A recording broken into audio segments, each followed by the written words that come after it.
Hey boys, the old man here. Um, Coming to you from wonderful Ellijay, Georgia. I'm up here with a buddy of mine, and we went to the fire academy together. I mean, good Lord, 23, 24 years ago. And he he just retired, and we figured, hey, we're both single. Let's get on to Ellijay, get a cabin, spend Christmas there, and enjoy it. So here I am. So there we go. So he and I were doing some speaking,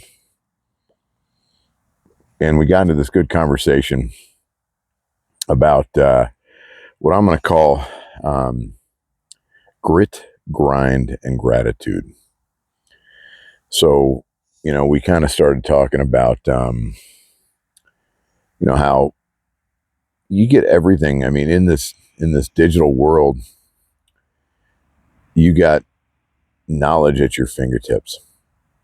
You have everything that you could want to look for and figure out. And because of that, I feel that there's a lot of people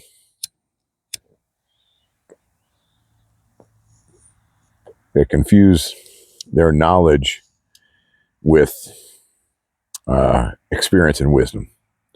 Or really, they try to circumvent the time it takes to gain experience and wisdom.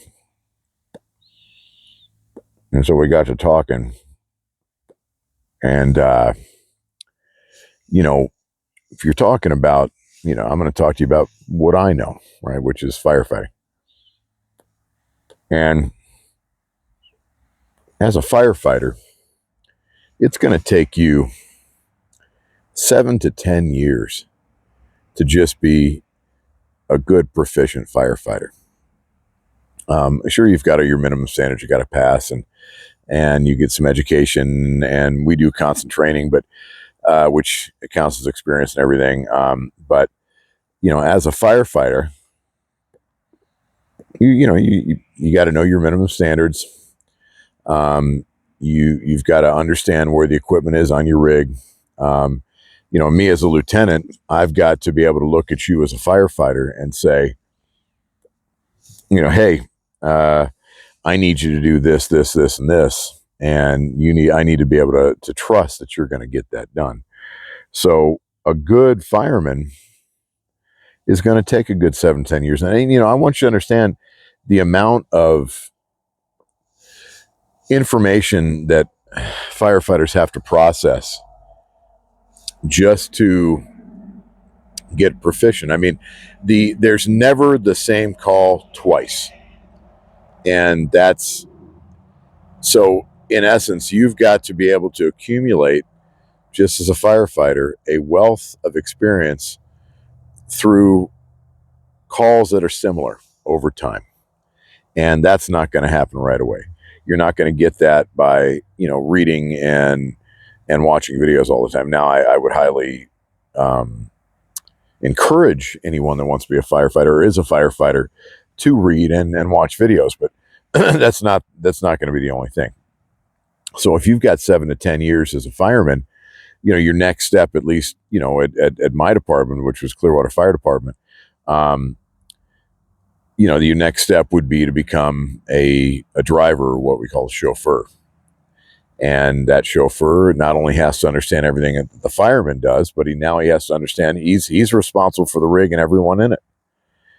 He's got to understand, just learn how to drive it. He's got to understand rig placement. He's got to understand, all the hose pressures. I mean, basically, you have to become an engineer, was what we call him. Not an engineer, but a fireman engineer. So he's got to understand all his pump pressures, his friction loss, understand how to operate the pump. He has to be able to have all the lines going And that's just on the engine. I mean, the truck crew is something completely different. You've got to understand huge placement with the truck. You've got to understand how to put that ladder where you need it to be. You've got to understand all the extrication. So that's a whole nother level of stuff. And so if we're talking about firefighters for, like I said, 7 to 10 years, and let's say within, in that 7 to 10, at 8 or 9, or, even 10, you're going to go ahead and become a chauffeur, and you should sit by that job for at least another, 3 to 5 years.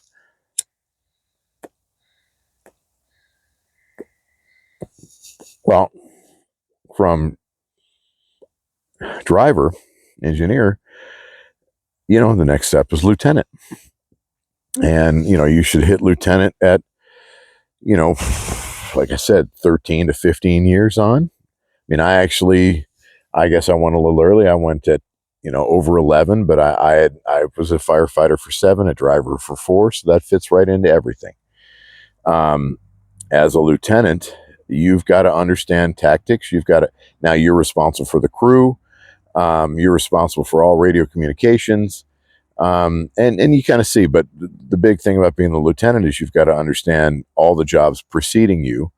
So if something goes wrong, you understand what's going on your rig.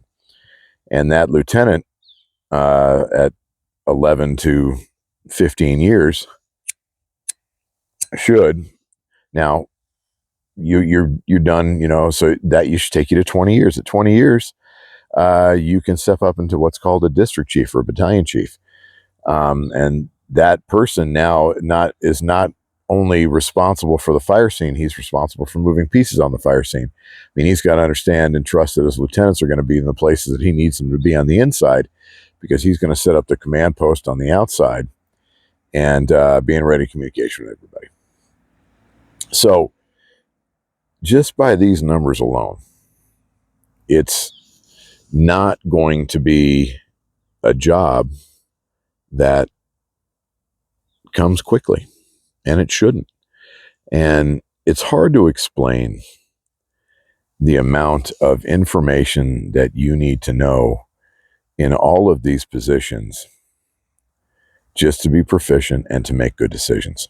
And these decisions that you make have to be done in a split second.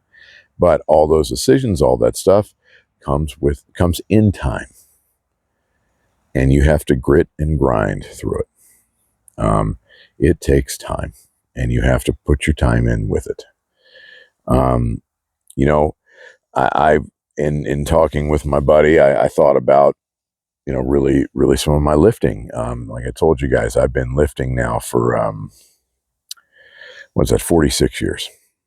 And I was a competitive bodybuilder in my late teens and to my mid 20s, and really wasn't my thing, but I wasn't bad at it. But I got into Highland Games at like 28, 29. And then did that for a few years. And Highland Games is ancient track and field, basically. And it's heavy track and field, heavy, 56-pound weights for throws, 28-pound weights, 22-pound hammer throw, huge stone, throw in the tree, the caber toss, yada, yada, yada. Then I got into strongman at about 30 years old, 31, 32, right in there.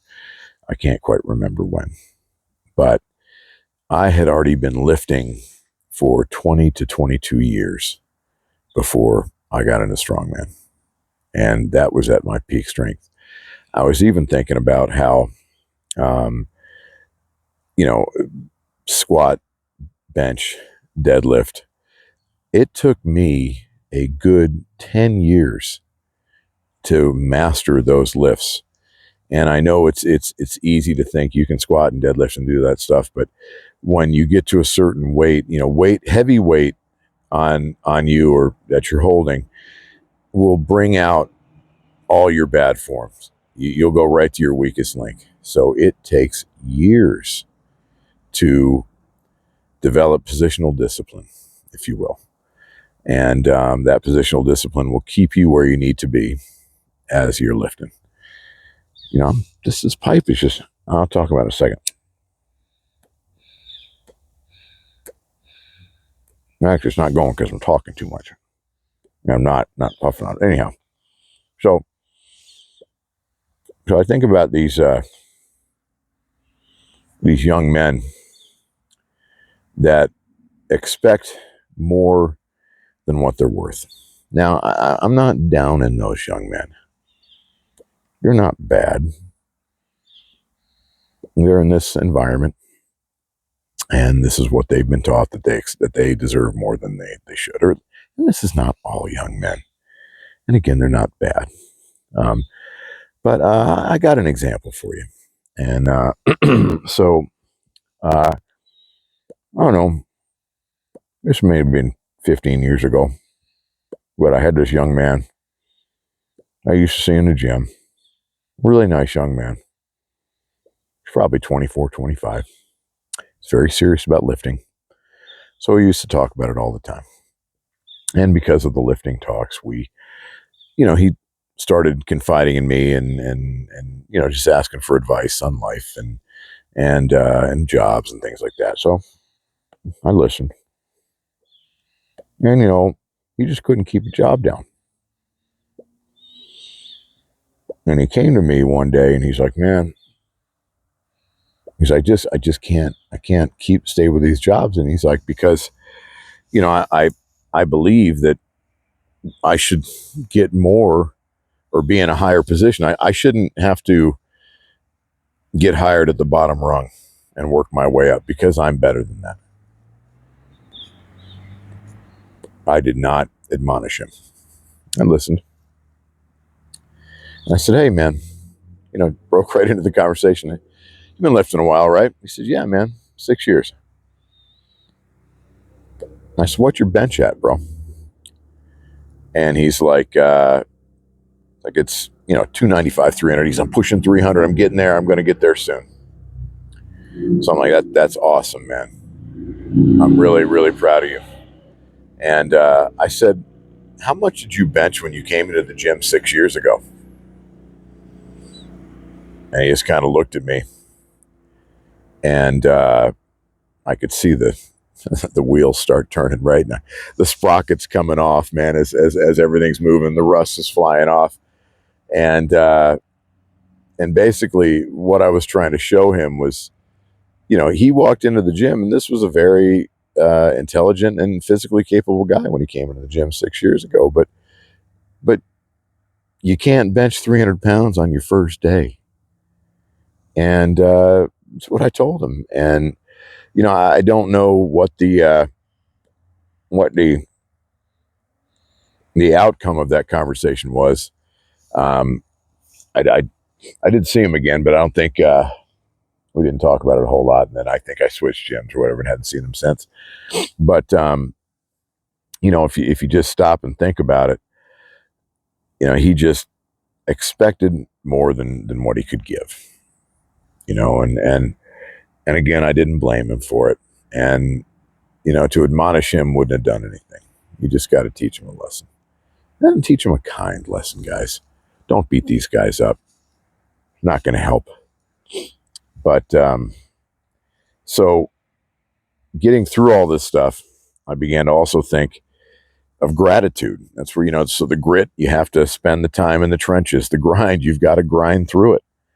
And now at the end, you've got to have gratitude on the other side, or even gratitude during the grit and grind. If I actually, I always enjoyed the grind. I mean, don't get me wrong. There's times, especially towards the end, and you're tired and you're old or older, and you just kind of want to go on to something else in your life, but you still push. But I can tell you the the the grind I enjoyed, and I enjoyed the fight, and I enjoyed pushing, and I enjoyed working hard, and boy, I loved being in the trenches, man. And that went with firefighting. That goes with uh, weightlifting. That goes with just about anything that I do in my life that I choose to do. I enjoy the ride, if you will. But so my boy and I that are here in LJ, we got through that conversation, And I said, that's the grit, the grind, and the gratitude.